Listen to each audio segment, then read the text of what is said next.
Okay, well, thanks, Paulo, and thanks to Wood Solutions for hosting today, and thanks for all of you for being here and attending. As Paolo said, it's a bit of a tag team today where I'll kick off and set the scene and talk a little bit about, the sustainability drivers of transition towards a circular bioeconomy and the role of mass timber construction in that, and then I'll hand over to Simon, who will talk about the specifics of the initiative with Timberlink. Okay, just quickly, in terms of New Forests, it's a company I founded in 2005. We're an investment management business. I think our aspiration is to see the forestry sector be part of the transition to a sustainable future. And so we operate forestry investment programs across Australia, New Zealand, Southeast Asia, and the US. On behalf of institutional investors.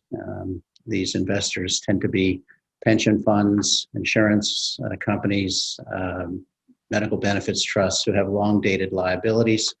And so they're trying to match those liabilities with underlying assets in a portfolio. Some of these investors have enormous capital in the order of $500 billion of capital that they deploy across all different sectors of the economy. And so in some ways they can be thought of as universal investors. And from that perspective, thinking about things like climate change, loss of nature, poverty and income inequality are systemic issues in terms of how they invest. And they want to ensure that their investment strategies are helping to alleviate these issues or resolve problems in society, because in the long term, that's in their interest. So we operate about 1 million hectares of land and forestry plantations. We also have extensive conservation projects. We're interesting in that we have vertically integrated into wood processing and also export sales and marketing. We also have a strong emphasis on sustainability and looking at the role of forests as a climate solution. So if you are a universal investor and you're thinking out decades into the future, really by the end of this century, we'll have a population of 10 billion people or more. Our gross world product today, which is maybe 80 to 90 trillion dollars, will be rising towards $300 trillion by 2100. The weight of that economy on the planet will require us to really fundamentally transform how we operate in terms of addressing climate change, the conservation of nature, resource productivity, waste, and so on. And so all of these investment strategies are going to need to be positioned towards transitions to sustainability. And when we think about the big transitions that the world faces, the first, of course, is the energy sector, where we need to phase out the use of fossil fuels and move towards more renewable energy with storage. Transport, we need to phase out the internal combustion engine, diesel engines, move towards electric or hydrogen fuels. In the built environment, we need to move into really efficient buildings with low emissions, both in their construction and operations. In the materials area, we need to move away from the linear process of developing natural resources, making products and throwing them out, into much more reuse, recycle, repurposing of materials, a circular system. And then lastly, in land use, we need to really stop the conversion of natural ecosystems, the loss of wilderness, the degradation of land, loss of soil, excessive chemical use, and transition to much more sustainable, integrated conservation and production systems, restoration of degraded land, and a sustainable food supply. And what's interesting about that is when we look at the forestry sector, it cuts across three of those big challenges: the built environment, the materials area, and the land use sector. And so that's really what I'm going to talk about today, is how we can use the forestry sector as a tool in those big sustainability transitions. So this is a graphic that was put together a couple of years ago by the World Business Council on Sustainable Development, and it looks at our transition to a circular bioeconomy. And it's interesting today that we produce about 23 billion tons of biomass, and 19 billion tons are coming from agriculture, about 4 billion tons from forestry, and a small amount from aquatic fisheries and so on. That then is processed. The bulk is going into food and animal feed, about 17 billion tons. About 4 billion tons are going into products that are used in society, like building materials, wood products, paper packaging, and so on. And about 2 billion tons are going into energy and biofuels. It's interesting, in the forestry sector, our 4 billion tons of biomass that we produce is probably split about 50-50 between fuel wood, much of it for subsistence lifestyles and burning and cooking, and about 50%, or about 2 billion tons, is going into what we call industrial roundwood, which is used for building materials, packaging, fiber, and so on. It's interesting when you compare that 4 billion tons of biomass from forests. We also produce about 1.8 billion tons of steel. We produce about 4 billion tons of concrete. We produce about 400 million tons of plastics. So you can start to see the magnitude of these material flows in society. And when you start to think about, could some of these material flows be taken back into biomass-based systems? So, for example, moving back towards more fiber-based packaging from plastics, or moving to more mass timber construction from concrete and steel, or at least some blending of wood with concrete and steel, then you can see that a significant increase in woody biomass is going to be needed to support that transition. Forestry is kind of an interesting sector because it does support such a myriad of products in society, and really they sort of fall into three big baskets. The first is what we might call fiber-based industries. Of course, we think about paper, but a lot of packaging now is coming from fiber-based materials. Hygienic and tissues and so on are coming from wood fiber, and increasingly fabrics like rayon or tencel are coming again from industrial cellulosic materials from wood. Then we have the whole basket of construction materials, traditionally lumber and plywood and so on, but now increasingly also new mass timber construction using CLT, GLT, and prefabrication, furnishings, flooring, so on, are all coming from wood.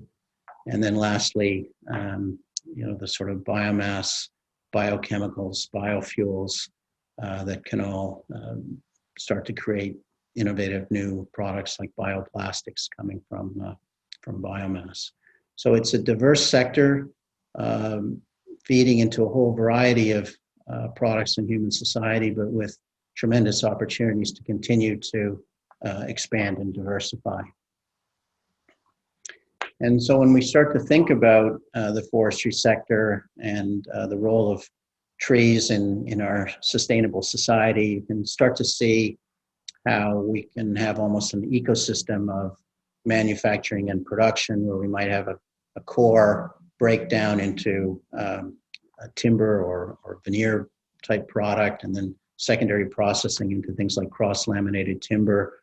Some of the waste streams moving into fiber-based materials or biomass-based materials, and using the entire tree across these different baskets of market opportunities.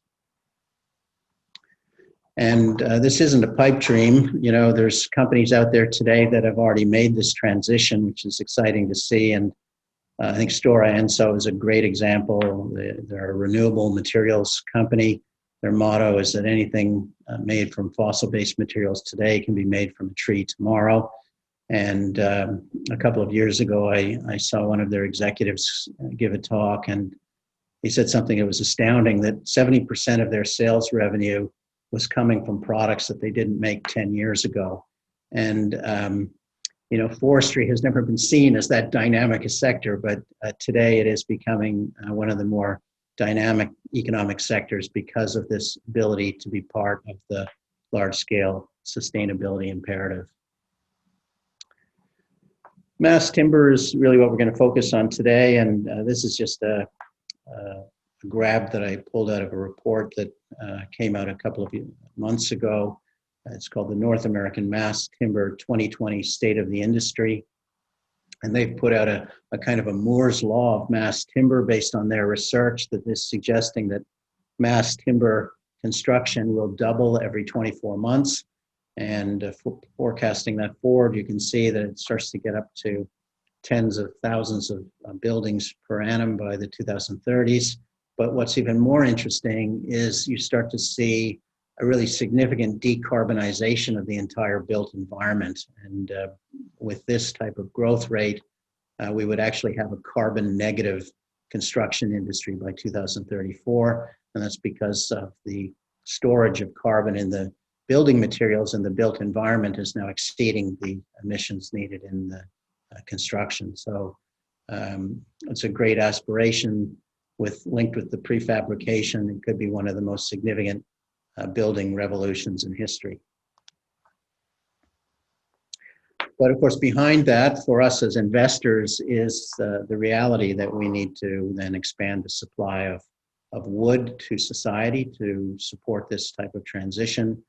As I said earlier, today we produce about 2 billion cubic meters or 2 billion tons of industrial roundwood.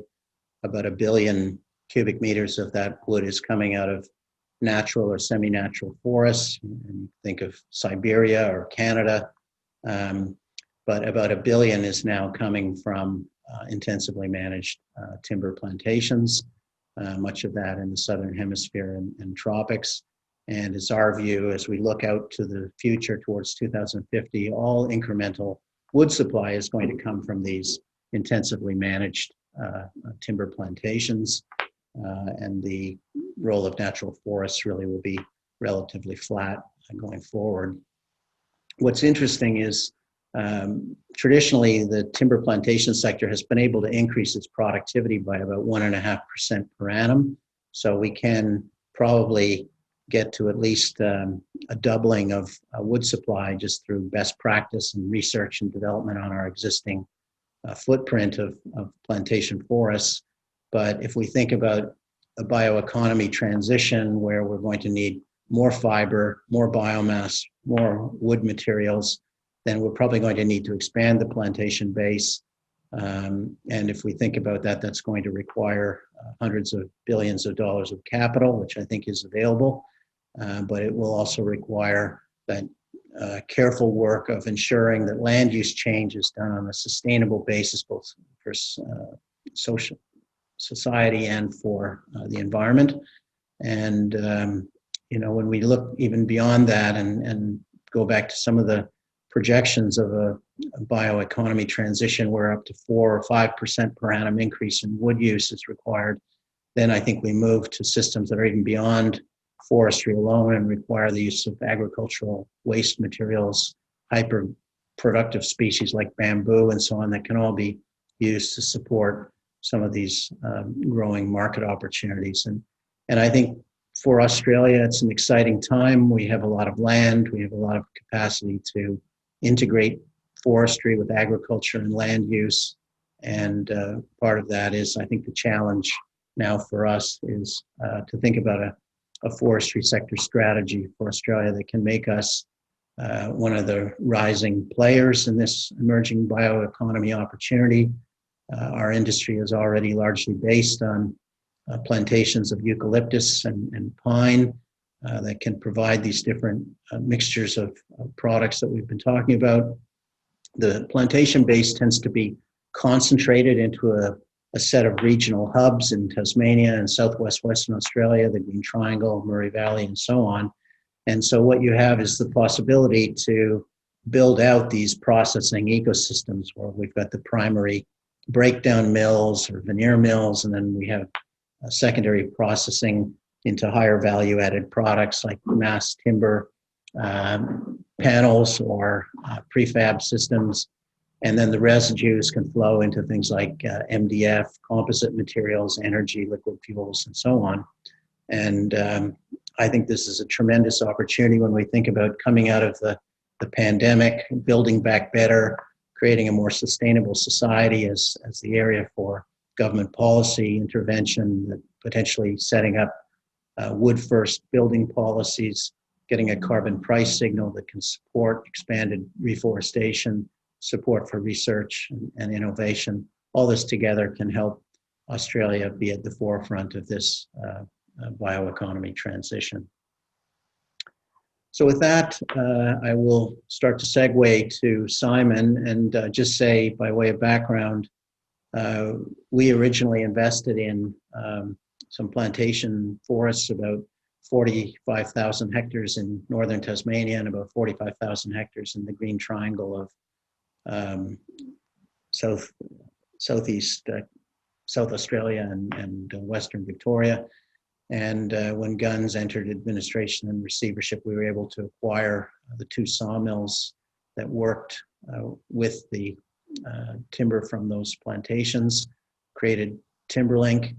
And now, after 7 years, I think our objective is really to be a low-cost, reliable producer of timber for the domestic market.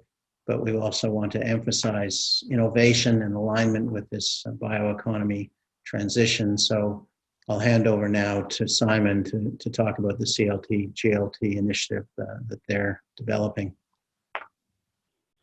Okay, great. Thanks very much, David. Thanks for the lead into this next segment. I'd just like to acknowledge Wood Solutions and Paolo for the opportunity to speak with you today on a topic that's really exciting for us, exciting for our industry, and one that we're really passionate about. And so thanks for that opportunity, Paolo, on a series of excellent webinars that you've been putting forward under the Wood Solutions banner to date. Well, Timberlink's an Australian business, so we focus safely on transforming our plantation pine products into commercial and residential timber product opportunities every day. As David touched on, Timberlink was formed in 2013 when New Forest acquired the 2 Guns sawmills in Tarpeena in South Australia and Bell Bay in Tasmania. And this began our journey of building a great timber products business back in 2013. So Timberlink has invested heavily in our existing assets to date. At our Tarpeena site in the southeast of South Australia, we've deployed over $40 million of capital upgrades already, and we're currently finalising or getting close to completing a significant further upgrade of an extra $90 million to the existing sawmill assets. That's well underway, that project, and it's due on track for completion in April 2021. And also in turn in Bell Bay, our Tasmanian sawmill, we've deployed over $32 million of capital improvements over our journey. Both of those sites employ around 200 staff at each site. And these investment programs really have been the foundation for our journey of building this great timber business.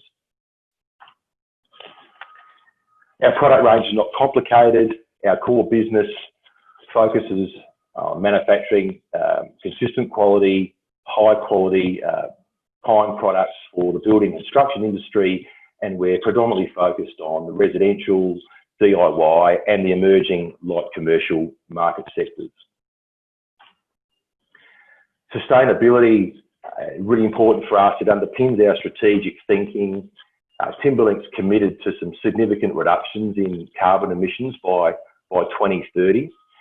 We started our formal reporting and our formal focus on sustainability in 2016.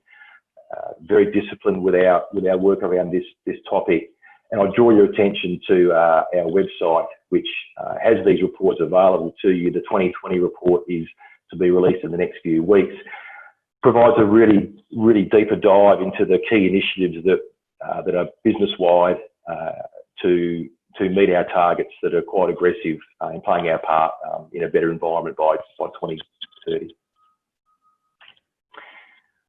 We're really clear on our responsibility towards respecting our raw material, from seedling to structure, this natural resource that's available to us. We're absolutely focused on upgrading lower grade fibre, using innovation to be able to create value, to minimise waste, so we can really embrace and understand this sustainable value creation that takes us from forest to structure. It's really important to us. We live and breathe it, and the CLT, GLT opportunity for us only enhances our focus around this sustainable value creation piece. So our next step for Timberlink along our journey is entry into the mass timber market. We're really excited about this opportunity. We see a massive chance to be a part of what's almost transitional change for our industry. We believe that there's approximately 50% of the mass timber products that are taken up in Australia in projects are imported. We've looked overseas, as David has touched on, the growth in Europe and of course the growth in North America have been phenomenal numbers of growth, and even on conservative uptake of timber growth numbers, there's a really clear opportunity, and we're really confident in the growth of the share of EWP, especially in this mid-rise segment. And pleasingly, what we've seen when we've studied overseas markets is the growth and the uptake, the opportunity for mass timber is significantly enhanced when there's further capacity from local producers in local markets. So we believe the timing's really good for us, really good for the industry, and we're really excited about the challenge that's in front of us. So our CLT and GLT investment has been launched. The state-of-the-art plant. It's a combined plant. It's the first combined plant in Australia. It's a significant investment, a $60 million capital investment in the project. So really strong commitment from our company and our integration model, obviously using our certified radiata pine to build a high capacity and world scale plant. And we're really proud of the fact that we'll create 27 new positions in the startup of this business in full year 23 and 2023. And as we develop into our full production capacity, that'll rise to over 50 people with opportunity in the industry and in this business. So we're really proud of the chance and the opportunity for people in our industry. So we've announced Caliso, a Danish company, as our partner to supply our plant and equipment for our plant. It's been a long process. It's been 2 years globally working with potential companies, and we landed with Caliso. It's been a challenging 18 months. They've been patient with us, and especially in today's trying times. And we were really drawn to the fact that the technology that Caliso are offering will allow us to achieve our goals to manufacture products for the market that are of a very, very high standard, best in class standard, particularly in core performance criteria of fire, structural and acoustics. We're really, really confident that Caliso can help us deliver market leading products to the market. And by the same token, we were really pleased with the flexibility provided in their line, not just in the output range, but also through our in-feed flow. And that's really important as part of our sustainable value creation as we go through each part of our integration model. We've got a various range of section sizes and lengths that we can feed into our plant, and we're really pleased with that. It sits right with our sustainable creation value model. So that's been a really good partnership so far with Caliso, and we're confident from working with them in the future to deliver a really, really great result. We're currently in the last stages of our negotiation with a potential CNC provider. That's very close to being announced to market. That will be finished in the very near future, and we'll be pleased to announce that to the market. And that will then complete really our suite, our production facility suite that we can look forward to installing. In terms of our product offer, to give you some indication of the scope of the product, our CLT panels can be up to 16 metres long, 3.5 metres wide, 360 mil thick if we want maximum size. And our glulam lines will produce a 12-metre long beam up to 1 metre deep, and we'll be able to cater a series of in-feed stock, including a 290 wide board to give us a 285mm beam. So when we now begin the process in developing our product manuals, our design specifications, our product offer to the market, we're really confident that we'll have sufficient scope within our range that we'll be able to add value into this developing sector, especially for the engineers and architects at design stage.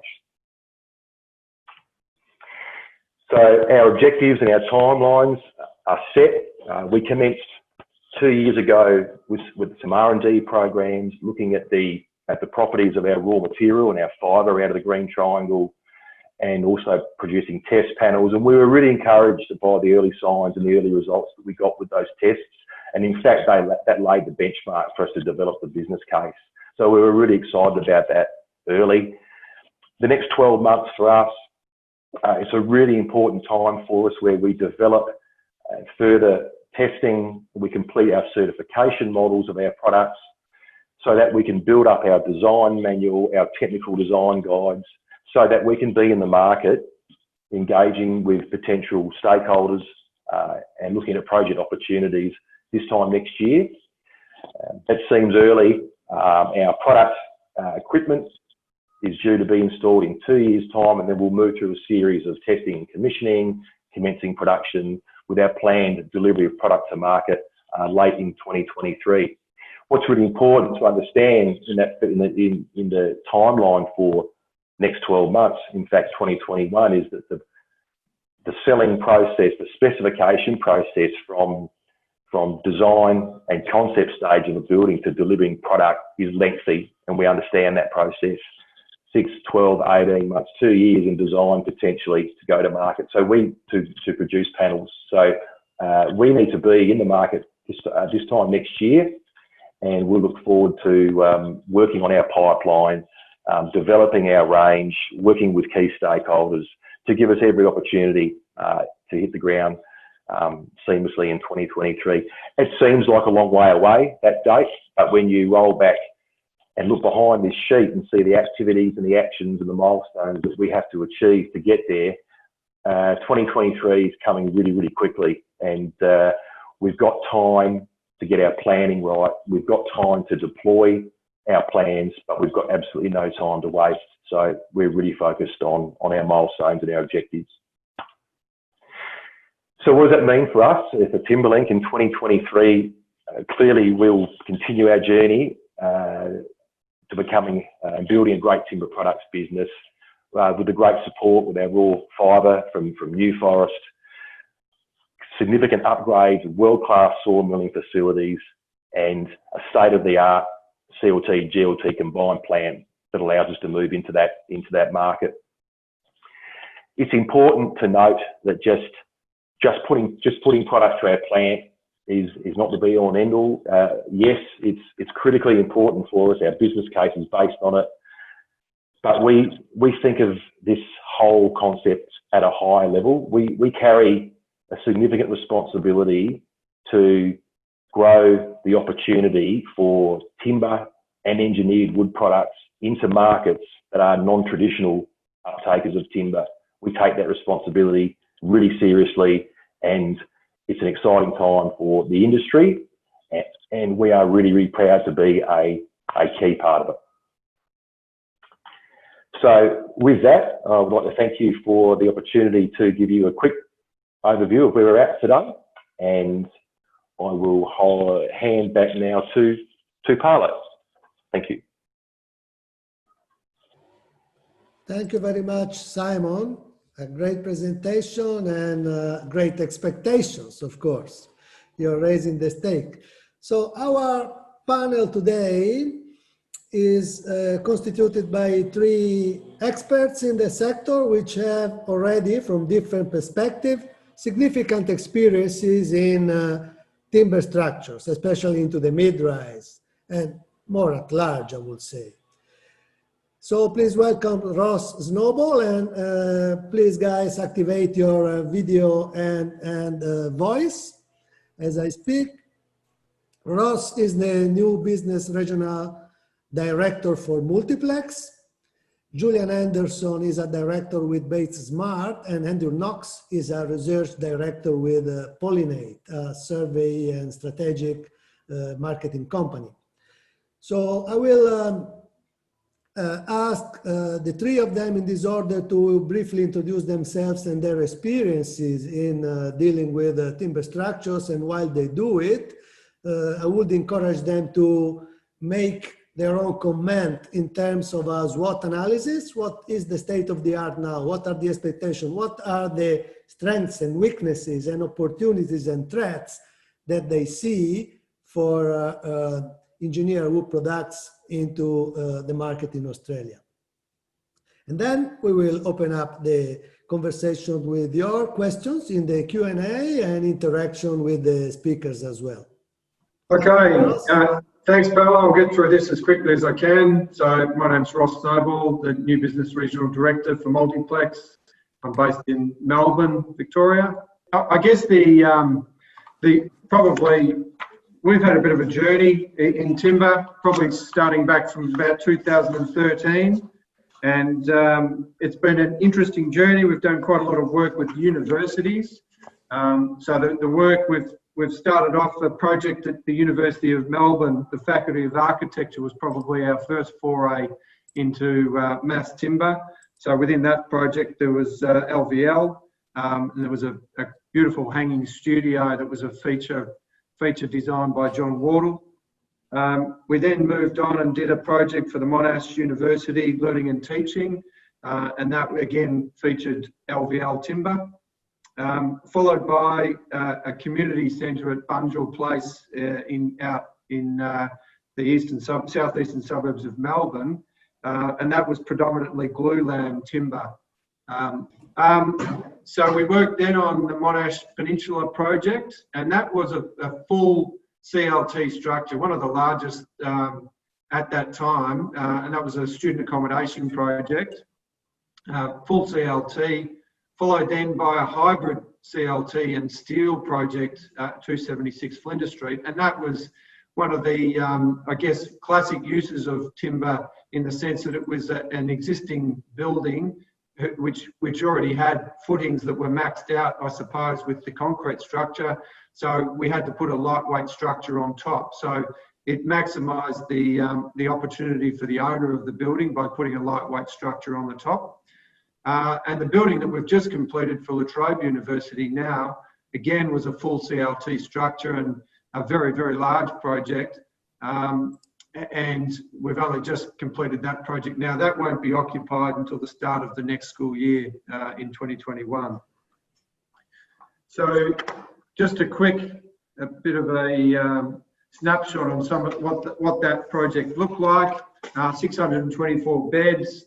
I guess the key thing here, and one of the discussion points probably, is it had a deemed to satisfy fire rating achieved with encapsulated timber, and it was a sprinklered building with some fire engineered feature walls. So I guess one of the things that needs to be contemplated, I guess, with the use of timber is the need to satisfy the fire rating requirements. And in some cases, and in many cases, there is a need to encapsulate timber. And with that brings its own, I guess, weaknesses, if you like, from the sense that it does encapsulate moisture as well within the timber. And of course, you miss out on that sort of classic feeling of being in a timber building, because we're covering some of the timber up. So that's, I guess, some of the observations with a project like that. You can see there was a lot of CLT, 3,800 cubic metres. So hopefully Timberlink, you'll be able to pump that out very quickly, and we won't have to go offshore to go and get that. If I move to 276 Flinders Street, as I say, it was a hybrid structure. So you can see there the building on the top was the new timber, hybrid timber construction, and there was an existing building down below there. So CLT, about 650 cubic metres of that, or 4,500 square metres. And obviously from a feasibility point of view, it worked because it enabled the developer to build something on top of their existing building that they wouldn't ordinarily have been able to build. Monash University was a very similar project, certainly in terms of what we've done at Latrobe. So this one was a bit smaller, 150 beds and only 1,600 cubic metres of CLT and about 75 cubic metres of glulam. But the key thing here was it was passive house, and that's one of the benefits and opportunities that timber has, and particularly mass timber, because we do work in very tight tolerances. So it was possible to achieve a passive house outcome on this particular project, and it was very, very successful. Some of the more sort of artistic uses of timber, obviously we've got glulam, engineered sculptured support structure here, just a beautiful structure, and it's won lots of awards, and it's, you know, it's just a classic use of timber in an architectural form. Monash University teaching and learning building was a sawtooth roof with LVL and glulam roof trusses and internal linings, and again designed by John Wardle to really maximise that warmth that timber brings to a facility. And there's the hanging studio I mentioned earlier. So I guess from a strengths and weaknesses point of view, obviously the strength in timber, as we talked about, is the reduction in carbon footprint and the net zero objectives. And for example, on Latrobe University, the equivalent, the building that we built from a structure point of view, as analysed by Stantec, produced about 2.5 million kilograms of CO2 emissions equivalent to about 10 million, in the sense that if that building was built in concrete or steel, we would have produced 10 million kilograms of CO2. So that's a substantial difference, and obviously benefit, and obviously in that reduction of carbon footprint, that's a genuine step in the right direction.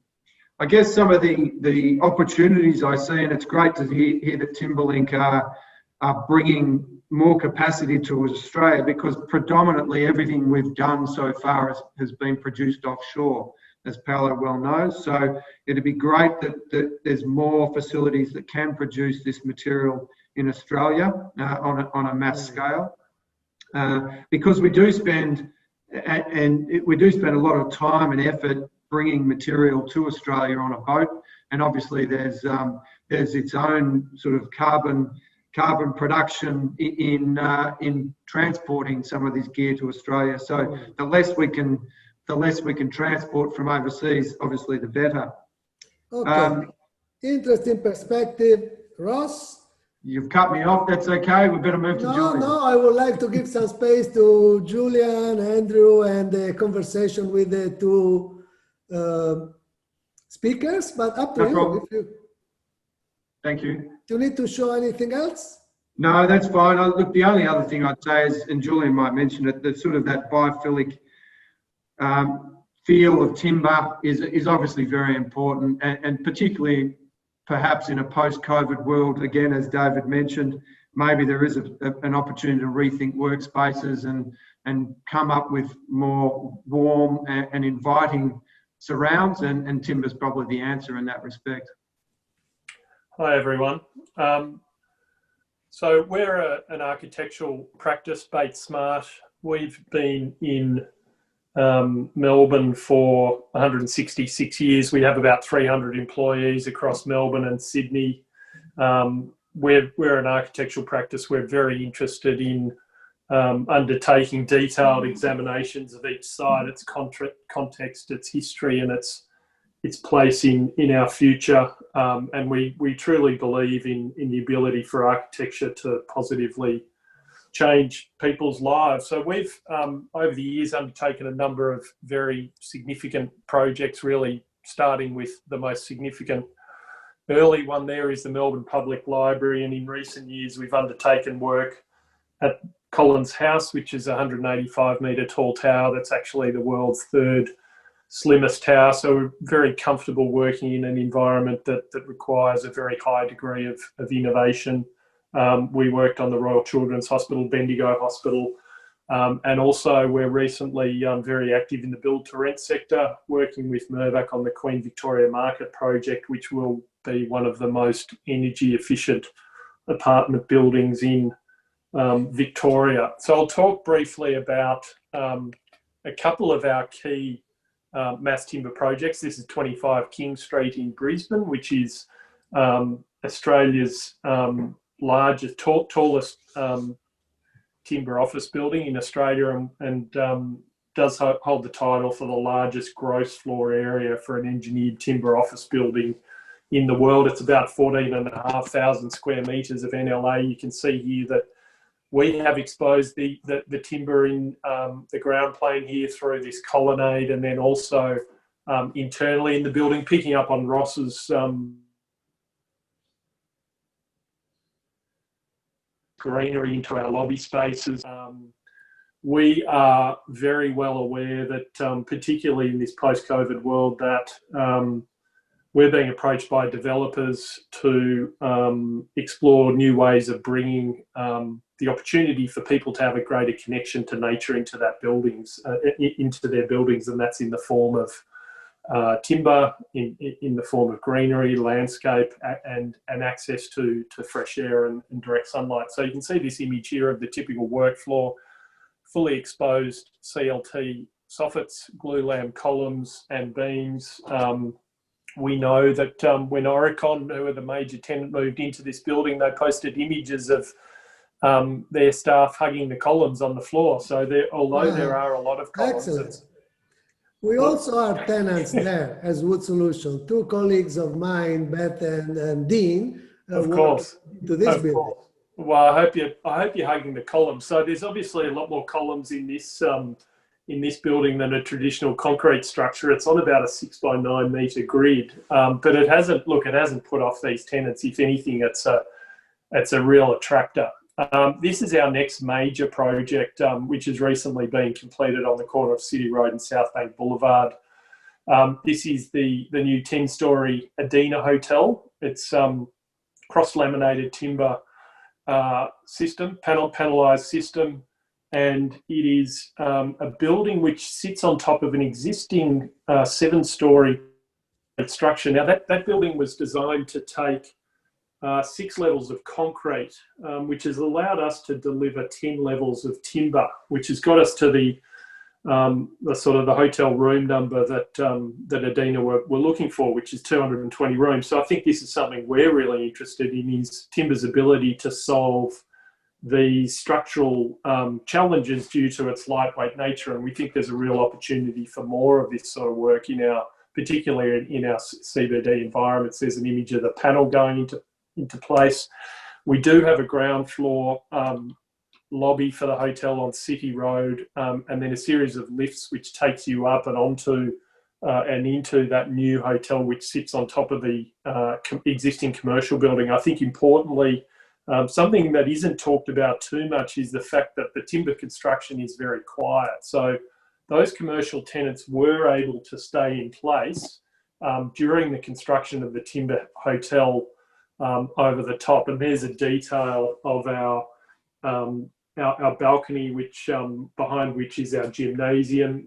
We used about 5,300 tonnes of cross-laminated timber in this building, which has offset about 4,200 tonnes of CO2 from the atmosphere. So it's something we're tremendously excited about. It is one of the largest timber adaptive reuse projects on the planet.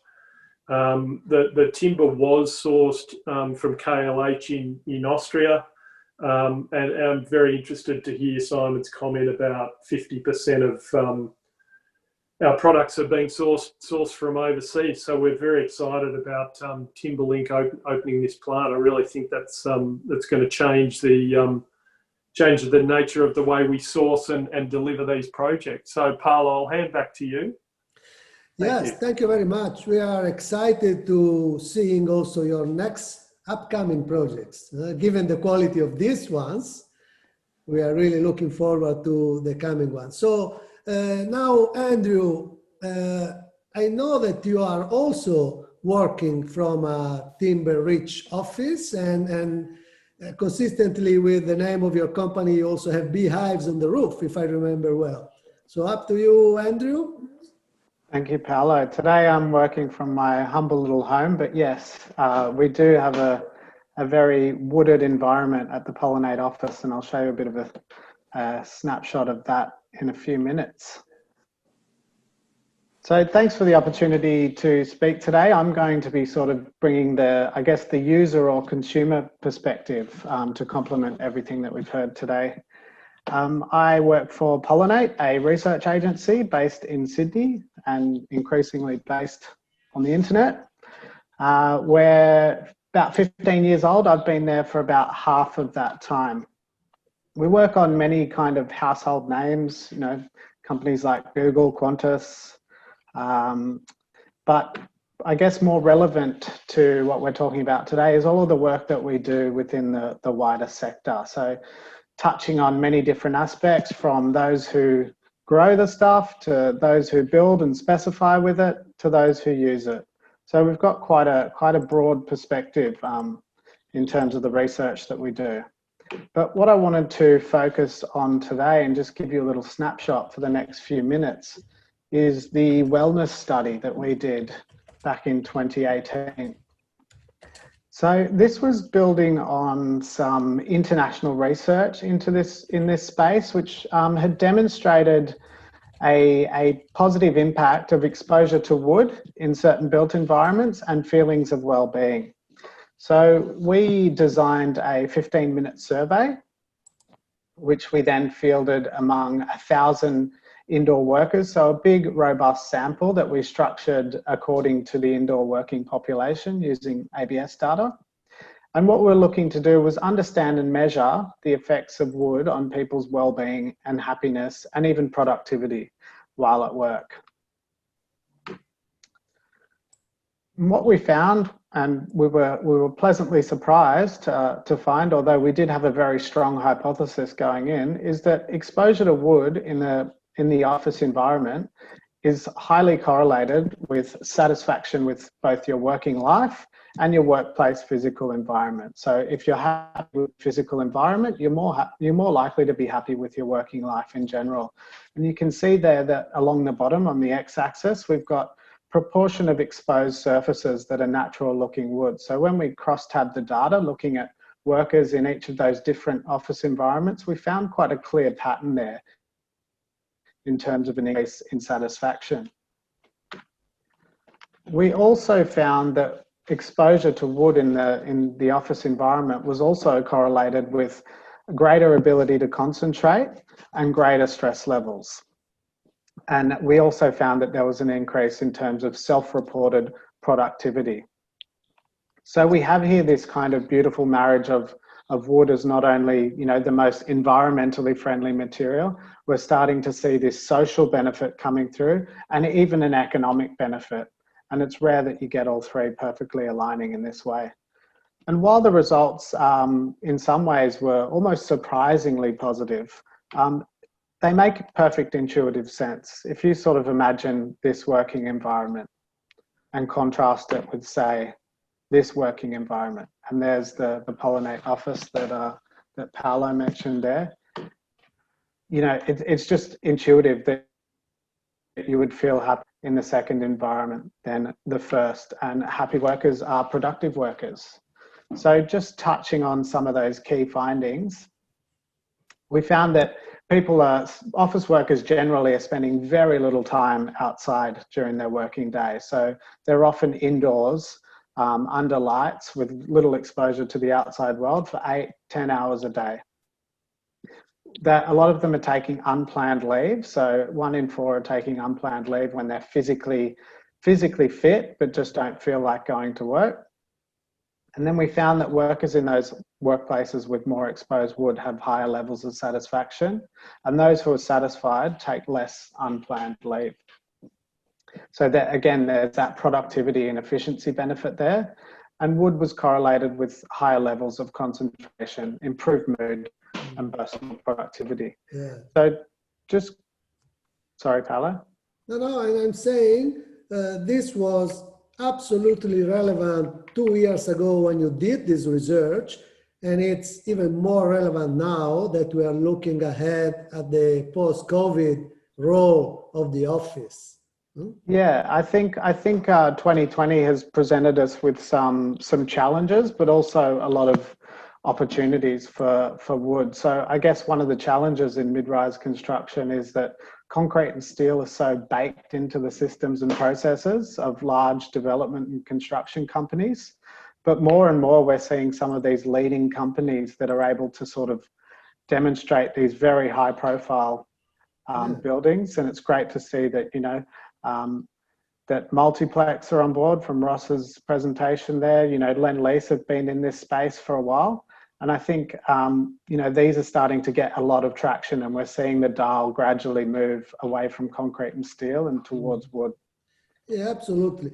I will welcome Ross, Julian, and then Simon and David to join us. We are at 12 p.m., but certainly the conversation is very interesting. So for those of you attendees who can bear with us for another few minutes, we will start looking at your questions now and proposing them to the panel. Feel free, any of you in the panel and initial speakers, to pick up a question and comment about it and start interacting. I may trigger the conversation with the question which did get the most likes into the Q&A, and it's, will Timberlink new facility be constructed from timber? So this is probably Simon or David that can answer, if they have decided already. And then for David, the second question is, the nature of sustainable forestry investment is changing. What new expectations are being placed on your company by the new breed of impact investors? Are they much more aggressive in their push for social as well as environmental outcomes?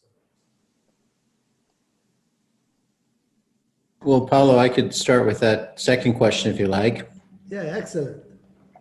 I think that how investors see forestry is fundamentally changing. I think when we look at investors, as we say, the idea of impact investing is becoming mainstream. So, you know, when we're managing forests each year, we're distributing not only financial accounts, but carbon accounts in terms of how much carbon has been absorbed and stored in the forests. We're looking at job creation. We're looking at habitat and restoration work and land use. So we have a whole kind of framework of management objectives rather than just regulating timber production. And I think ultimately what we're going to see is a repricing of the forestry asset class as these additional positive impacts are becoming monetized. And we already see that with a carbon price signal in both Australia and New Zealand and in the United States.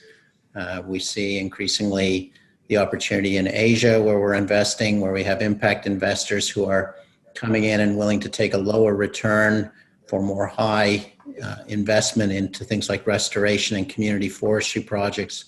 So it really is creating a much bigger opportunity for forestry investors in terms of how they see the asset class. Absolutely. Any comments from Julian or Ross or Andrew on this? Otherwise, I will pass the handball to Simon, maybe, for the question about the facility. Yeah, thanks, Paolo. Yeah, a good question. So, in respect to our building, we're currently working with both the South Australian and the Victorian governments on, in fact, finalising, where the potential site is going to be built. So we're still at early stage with that, getting closer, clearly. So our timeframes are getting shorter. Part of our, so we've done some initial consultation, engagement with a series of potential builders that will be able to partner with us to build the facility.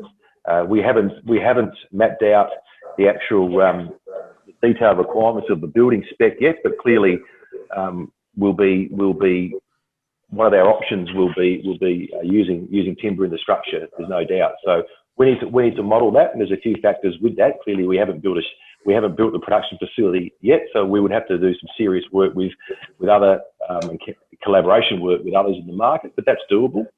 So we're still working through that process, and but certainly it's under absolute consideration for us, of course. Yeah, excellent. And I see another very interesting question from Nick King, which is ranked high as well. And it says there does not seem to be a real push from the Australian state or federal governments or from private initiatives for the investment into the durable hardwood timber plantations to maintain the current durability class 1 and 2 timber demands and take away the need to import the ever-increasing and precious rainforest timbers. With the Victorian state government locking up all of its state forests by 2030, it looks like Victoria will rely upon 100% imported hardwood timbers. What considerations are being taken by new forests to look into the future gaps that will appear into this sector? Yeah, I think that that question of the feature grade woods and some of those unique and prized species, they really are best suited to come out of the harvesting of natural forests, which, as I pointed out in my presentation, there's a basic level of timber production that's coming from those high value natural forests. And then really the commodity production side, which is the eucalyptus and pine plantation, are producing more of the pulp and paper and base construction materials. So it is important that we also maintain the supply of those high quality feature grade timbers. Some of that maybe can be supplanted a bit with some of the new composite materials that are using recycled plastic with wood waste and so on. But ultimately, I think people love to have natural timber in their furnishings, flooring, cabinetry, and so on. I think this answers also a couple of the next questions. So I will jump probably to the one from Gerald Duncan about durability and termites. And I know that Ross and Julian has dealt with that as designer and design and construction into the student accommodation that Multiplex did. So the termite related design for durability was assessed and solved into those projects with the support of Wood Solution, of course. So would you like to have a word about that, guys? Sure. I mean, I can talk to 55 South Bank Boulevard, our timber extension hotel was, interestingly, all of the cross-laminated timber was clad in fire check. So no exposed timber at all, and that was for fire safety reasons. So we were required to do that because if we'd proposed or used CLT of the required thickness to provide that charring layer in order to avoid fire check, the panels would have got too thick and the building would have got too heavy. So the panels in that instance actually are thinner at the top of the building than they are at the base in order to keep that weight down. So there's actually no exposed timber material, I guess, unfortunately, in that building. But I think it's also important that we start to think of timber as a way of solving pragmatic problems rather than as being something that we always need to expose. And Ross, you remember we did address the design for preventing termite access in both La Trobe and Frankston. Certainly you are not part of the design team, you have higher responsibility, but you may have heard about it. Yeah, sure. I guess the key thing is on the two university projects, the accommodation projects we did, the timber structure didn't start till about 5 metres above the ground floor. So the ground floor was concrete, and then the timber was sat above that. So essentially anything at ground level was concrete to minimise the impact of termites. Obviously the timber was treated in the factory at XLAM in those cases, And from an exposed point of view, obviously exposure to outside doesn't occur because all the cladding and so on encapsulates the timber. So that was sort of primarily the way we dealt with it there. Yep. Paolo, I might just add, if I can just add at 25 King Street in that colonnade that I showed you, and in the soffit, in all of the areas where in the exposed conditions, we clad all of the timber in Akoya, which is the timber reconstituted product, which has a 50-year lifespan. So that was something that we worked through with Lend-Lease in order to provide, you know, the requisite level of protection to the timber in that instance.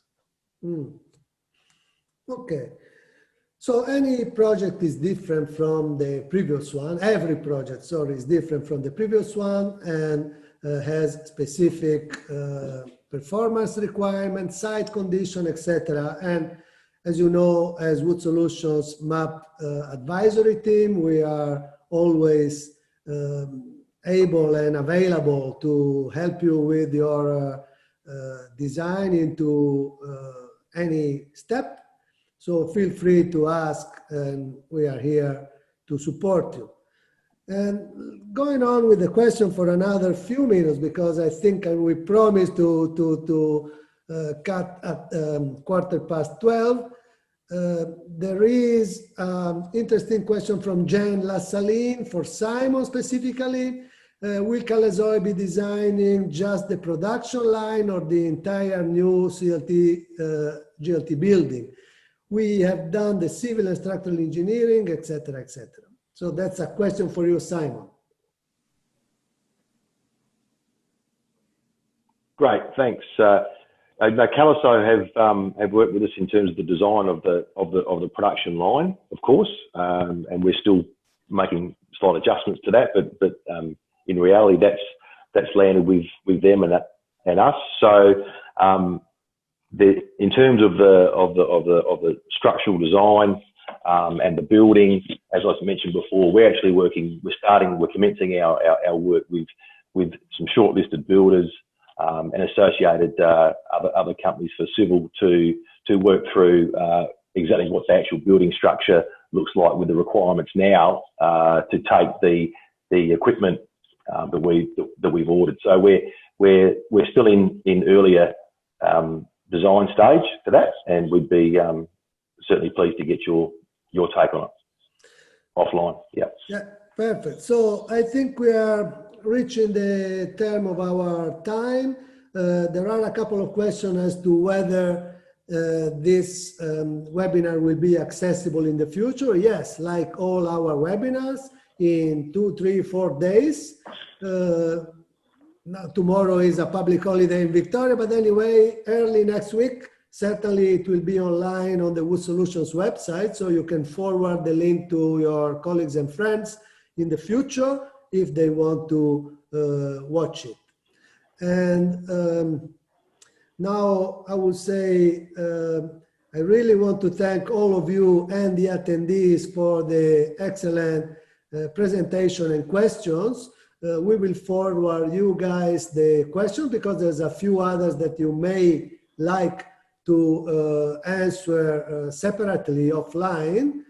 And I really wish that we will have another opportunities to congregate and discuss these subjects together into the near future. Thank you very, very much again, all of you, and to the attendees. And thank you. Please, thanks, Paolo. join us for our next webinar in a week. It's from Robert Tan, Lightweight Timber Mid-Rise Construction in North America. It will be another very interesting webinar. Thank you very much to all, and stay safe, stay happy. See you soon.